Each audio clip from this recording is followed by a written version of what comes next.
Hey folks, this upgrade comes from our sewing prototype room.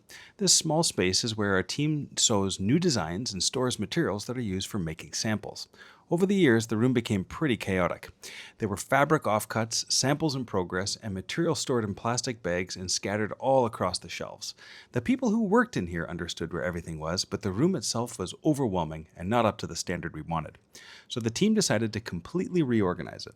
They standardized storage using clearly labeled bins instead of bags, making it easy to see every material at a glance. The cutting table was repainted in our standard factory blue and fitted with angled shelves on both sides. We also added casters to the table so that materials can be easily accessed from either direction if we turn the table around. They also built a custom rolling rack for sample materials and fabrics.